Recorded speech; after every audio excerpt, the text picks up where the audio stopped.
Hey everybody, my name is Andrew. And I'm Suzanne. And you're listening to Culips.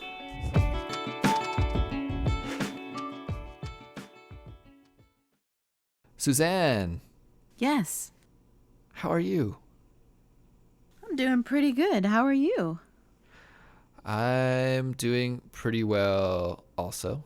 I'm a little bit excited today, actually, because I got a new toy in the mail that I ordered online. Oh, wow. What is your toy? Well, it's a fitness tracker. Do you know what one of these is? A fitness tracker? I do. I have a Fitbit. I almost got the Fitbit, but in the end, I got a Chinese brand called Xiaomi. I got one of their fitness trackers instead because it was way cheaper. Okay, I'm not sure which one Olivier, my boyfriend, has, but it's something with an S as well. And it's really, really awesome and was not so expensive. It's pretty amazing. It has GPS and all of these cool things. Yeah, it counts how many steps I've walked and how many calories I've burned. Tracks my Cool. sleep.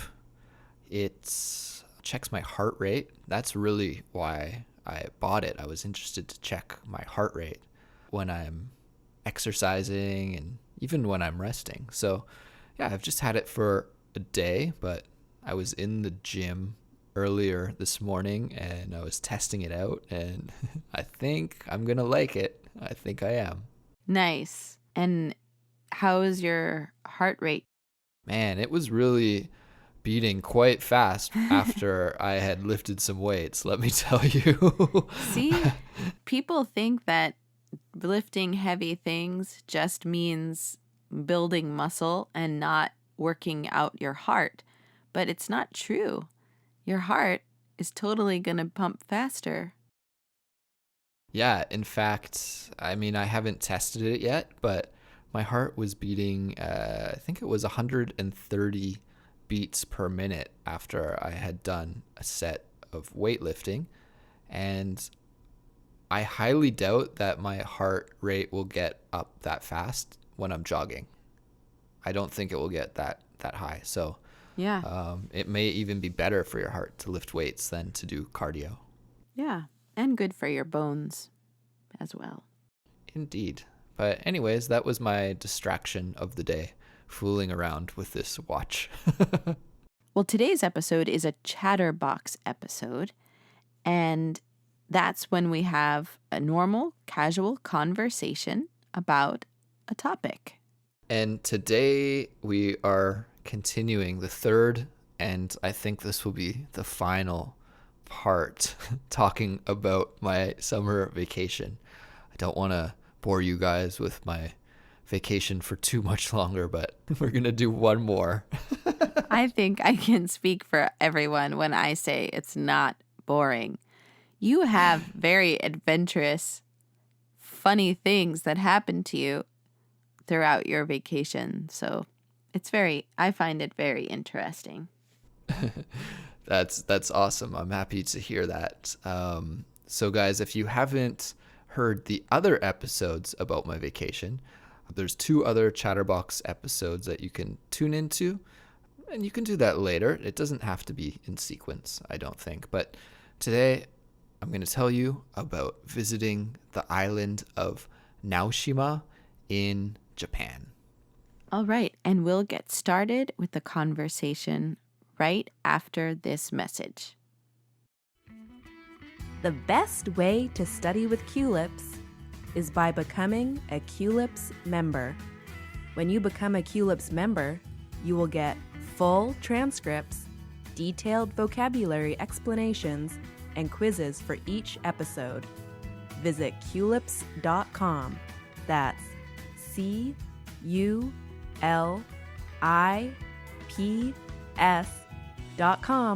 to sign up and become a member.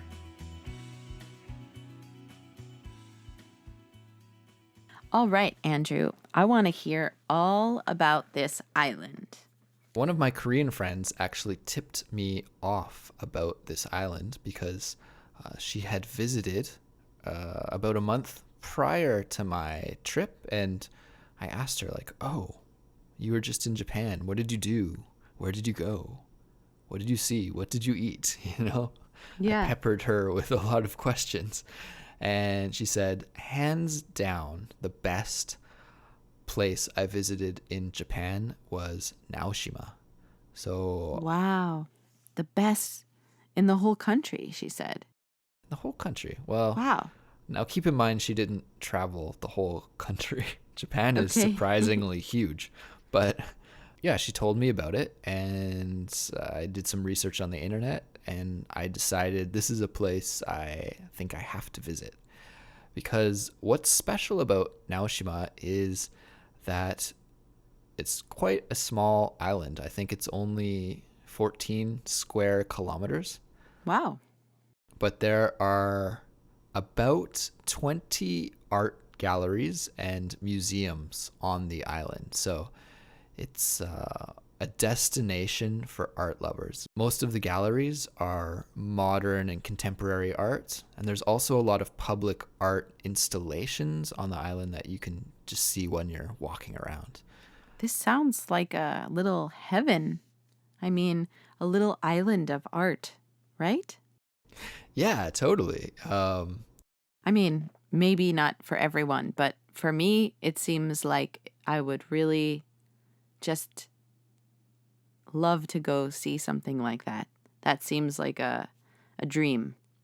Yeah, I thought so too. So that's why I wanted to visit. And I went to Naoshima right after I climbed Mount Fuji. Oh. How long after? One day after? The next morning I took off. So, how are your legs doing? They actually felt all right. I was surprised. Climbed Mount Fuji and then slept, woke up, went to Naoshima. And Okay. now it's not too far away if you take the bullet train. Oh, But that sounds interesting. the bullet train, the high speed train, is very expensive. Okay.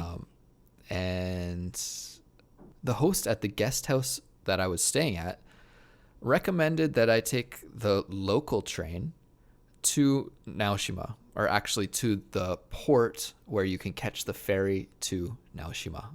And I thought, oh, that sounds cool. She said the scenery was very nice and very beautiful and very peaceful. So I consulted with my friend who I was traveling with, my travel companion, and we said, sure, let's save some money, see some of the Japanese countryside scenery, and take the local train. But in the end, I think this was a mistake because it took so long. Uh-oh. It took us all day to get there. What would No. probably have been an hour or an hour and a half train ride on the bullet train ended up taking about 8 hours. It was Oh my goodness. That's ridiculous. That's crazy.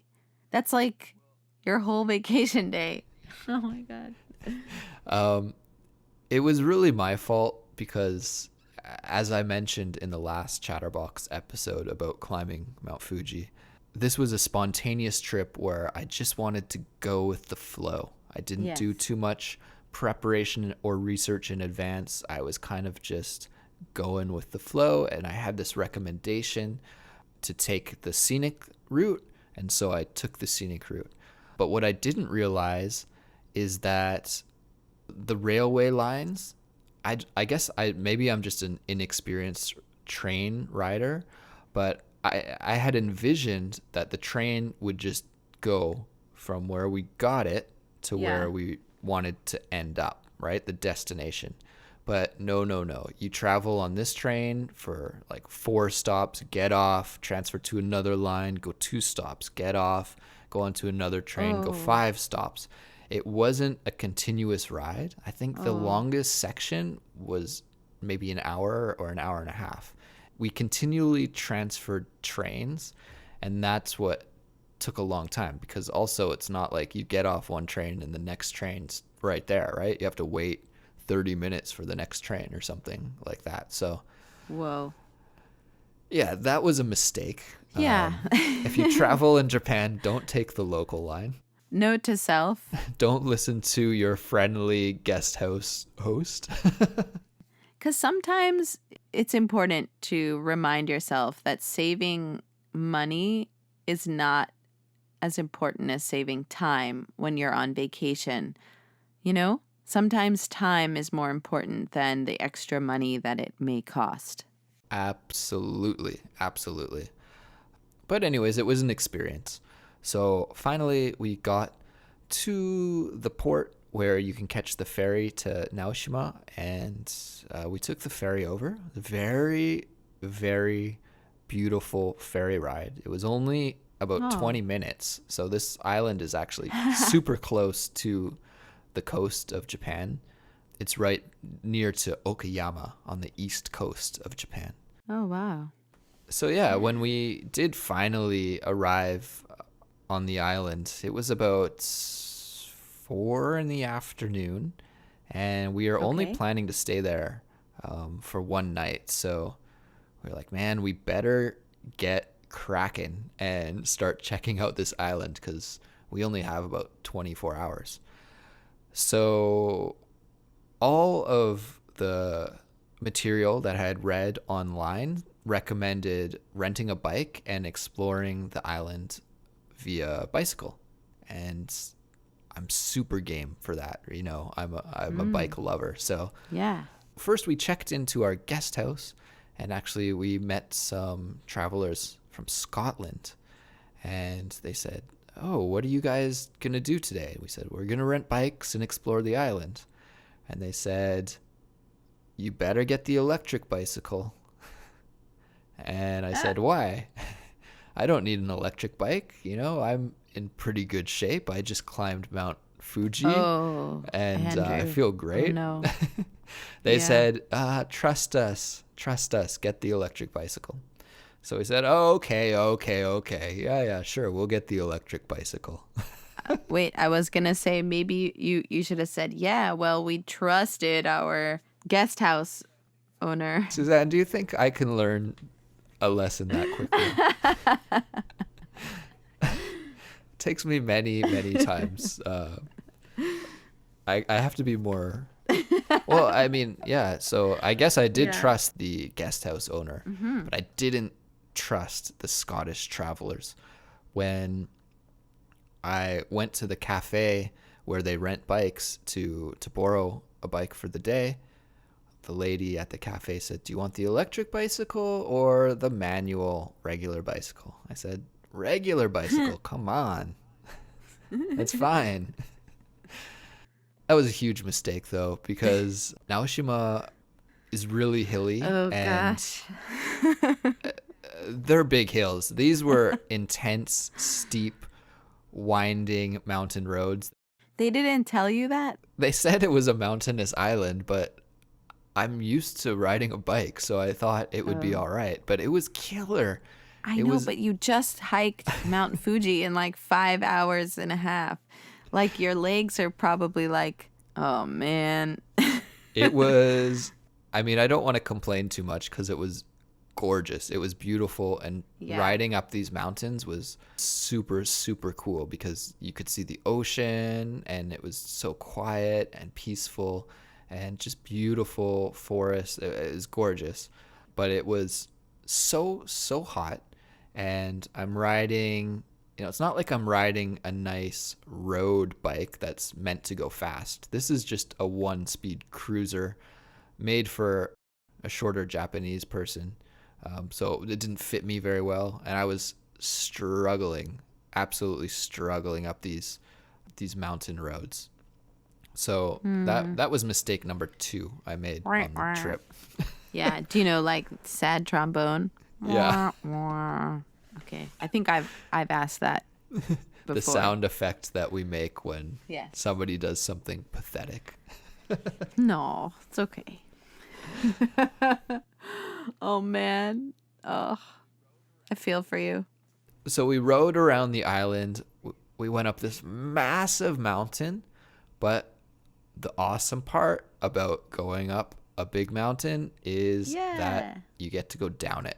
So we got to the peak, and it was embarrassing too when we were struggling up this mountain because there's a bunch of other people that passed us that were on electric bikes, and they're just like doo doo doo doo doo going past us, and me and my friend are just drenched in sweat in the hot sun, struggling up these mountains, and these other people are just leisurely passing us. Yeah, I would have shaken my fist at them like, Yeah. But when we got to the top, we looked at the scenery, and then we headed down the mountain, which was super fun, going down this really long, long stretch of downhill. And when we got to the bottom, there's a beautiful beach, a really nice beach. So, of course, we Nice. went swimming right away, hung out at the beach. There's a lot of people hanging out, just relaxing. Super, super gorgeous sunset was there to greet us. They had a beer vending machine. So, What? That's awesome. At the beach? yeah, at the beach, we bought a beer from the vending machine and had a Amazing. drink and relaxed. And yeah, it was great. So that was our first day. Wait, you spent the night there? Yeah, we spent the night there. Cool. So that was what we did the first day, was just bike around the island and hang out at the beach. And then on day 2, we woke up early to check out the museums and the art galleries. Where did you guys sleep, in a hotel or like camping or We did just you? stayed in a guest house Oh, okay. because, of course, I left everything to the last minute. So a lot of the accommodation was all booked up. So it was a guest house for us. But for one night, it was totally fine. Japanese guest houses are super nice, super clean. Cool. So Yeah. there was no complaints from me there. That's so cool. I like this idea of of a guest house. I'm new to it, so very cool. So there's this Japanese architect named Tadao Ando. I possibly am mispronouncing that. But he is responsible for constructing a lot of the galleries that are on Naoshima. Okay. And kind of his claim to fame is working with concrete. And I was really impressed with his designs and his constructions.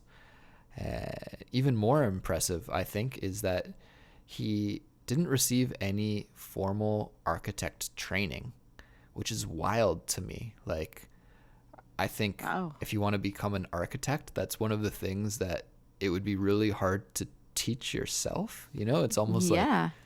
I'm not sure exactly how that worked, but that's one of the things I learned about him. It just blows me away because in a lot of schools, like in North America, some of those programs last like 5, 6 years in just undergrad because they're so difficult. And so there's just so much information, to learn. So that's really impressive. Absolutely. So the first stop on day 2 was to check out the Tadao Ando Gallery, where there was a lot of information about some of his buildings that he's made throughout Japan. That was really cool to see. And Yeah. after that, we went to another gallery, and this one again was by Tadao Ando, and it was actually a Korean artist whose name is Lee Yufan, or in Korean Lee Uhwan. And he's a Korean artist, but he spent the majority of his life in Japan. And there's just this amazing, beautiful gallery dedicated to his work. Actually, I was just shocked because this gallery was like a concrete bunker that was built kind of into the side of a mountain in front of the ocean on this island in Japan, and it was so calm and clean and peaceful. And there were maybe I would say 10 or 12 pieces of art in the whole gallery. Like it was very, very minimal. And I was like, wow, this is like such an amazing gallery and it's so well built. And it's Yeah. here to showcase such a small selection of art. You know, like Right. it took us maybe, we were in and out in like 30 minutes. I don't know. There's just Wow. wasn't, I mean, you can sit and stare at a painting all day. That's not really my style. I'm not a huge art connoisseur, although I like it.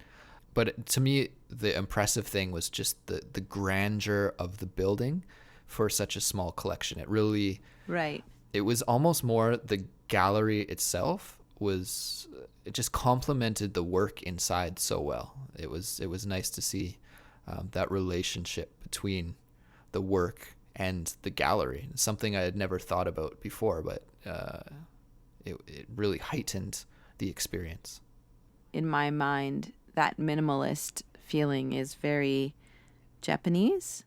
I admire it very much. Well, I know we have a lot of Japanese listeners, and that is one, I don't know if Japanese people would be aware, but one of the kind of things that pops up to Westerners when we think of Japan is a kind of minimalism where everything is stripped down to the essentials. And that's really what I experienced at this gallery. So that was super cool. I would highly recommend checking that out. And then what did we do after? Well, let's think. After that, you know what? It was so hot, and we had been riding our bikes around again. We had to go up the mountain again to get to the museum that we thought, let's go back to that beach. So we went back to the Nice. beach, went swimming again, and after that, it was time to go. We had to catch the ferry to get back to the mainland. And if there's one thing I could change about my Japanese trip, it was a really amazing experience. I got to go to Tokyo, climb Mount Fuji, go to Naoshima, Kyoto, Osaka, Nara. But my one regret is not spending more time in Naoshima because, like I said, there's about 20 galleries, maybe not quite that many, Wow. between 15 and 20, and we checked out 2. Plus, there's a lot of public art installations just outside. Especially, there's a couple of the pumpkins by Yayoi Kusama, and those are pretty famous. I think she's maybe one of the most famous artists from Japan. So it was cool to see those as well, but I would like to go back and spend more time checking out the other galleries. Wow. It really seems like an incredible trip. And I have to say, I'm a little bit disappointed that you didn't tell us anything about Tokyo. But I feel like Tokyo is like Vegas. It's like what happens in Vegas and Tokyo stays in Tokyo. I have some great Tokyo stories, but maybe I'll save them for off the air, Suzanne. Sounds like a plan.